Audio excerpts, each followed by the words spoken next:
Nagsimula sa hindi kita kilala hanggang sa nauwi sa mahal kita. Parang kailan lang pa-scroll-scroll ka pa sa social media, lalo na pag boring ka. Yung tipong tamang like at shared post lang pinagkakalibangan mo. Wala ka naman sanang planong pumasok sa relasyon, pero biglang isang iglap may dumating sa buhay mo para mahalin ka. At sa hindi inaasahan, nahuhulog ka na rin sa kanya.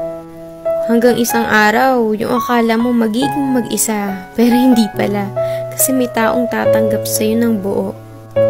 Ang sarap nga naman magmahal pag mas mahal ka.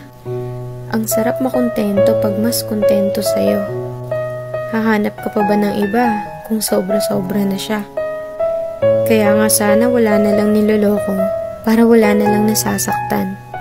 Sana mapadpad kayo sa taong kayang pakalmahin puso nyo at hindi kayo bitawan sa mga panahong magulo na. Kasi sa totoo lang, iba yung saya pag nasa tamang tao ka na.